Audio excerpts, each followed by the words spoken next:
Pegang baju display, angkat alif lam. Ada lagu fisher, buat luha. Ada masalah, ada jalan keluar. Simpan barang sulit dalam kotak seluar. No, sama-sama kita fly. Walau cakap hal bila jumpa Maria. Benda dah lepas, kita boleh cakap.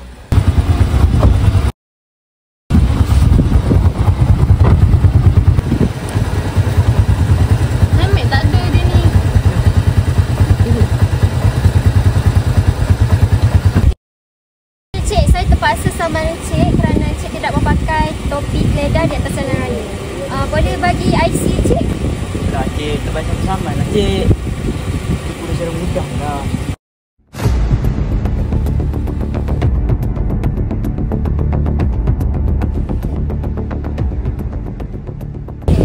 Baiklah, lain kali jangan buat lagi, okey?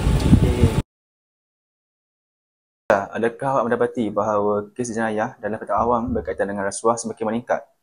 Ya Tuan Alif, saya mendapati kes jenayah di Kuala Terengganu ini semakin meningkat dan ini adalah data-datanya. Assalamualaikum Tuan. Salah. Saya ingin melaporkan perkara yang serius berkaitan rasuah. Kenapa tu? Saya mendapati seorang pegawai kita yang berkhidmat dalam operasi kita ini melakukan satu kesalahan yang teramat besar. Siapa? Syifaliana. Bilakah kejadian tersebut berlaku? Semalam sewaktu melakukan rondaan bersama saya. Baik, terima kasih. Nanti saya buat meeting.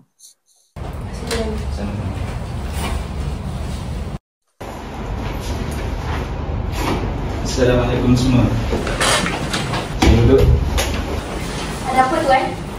Tujuan saya datang meeting adalah ingin mengetahui bahawa terdapat anggota kita yang terlibat dengan rasuah. Siapa Tuan?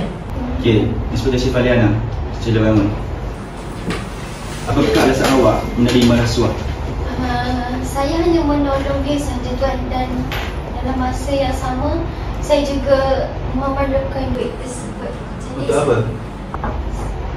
Itu untuk Itu bukan alasan awak untuk menerima rasuah. Awak tahu tak? Tindakan awak ni, perbuatan awak ni boleh menjelaskan khidmat kita. saya minta maafkan, saya tidak akan mengulangi lagi. Berapa awak menerima rasuah tersebut? Agak banyak Tuan, tapi saya ingin meminta maaf. Okey, sebagai itu saya terpaksa menetapkan untuk gantung tugas awak sehingga siasatan selesai. Terima kasih. Meeting bersorak.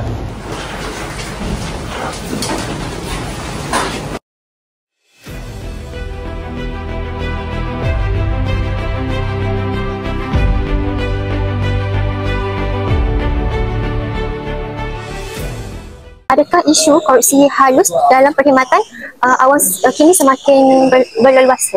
Bagi pendapat saya, isu ni memang dah terjadi zaman-zaman dahulu lagi dan masih lagi berlarutan sampai sekarang ni.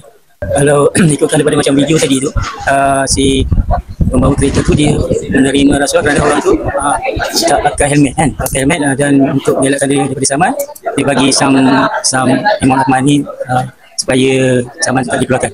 Bagi saya, si pemandu tu tidak sepatutnya mengambil sebab dia sebagai anggota perkhidmatan awam, dan dia dah pun berikrar supaya tidak mengamalkan rasuah ni. Jadi kalau boleh kita cuba terapkan isu-isu integriti dalam tugas kita sebagai penjawat awam supaya mengelakkan benda ni kita jangan jadi satu amalan. Jadi bagi pendapat saya, sepatutnya dia tak terima benda ni walaupun orang tu bagi dia. Jadi itu sahaja soalan daripada kami.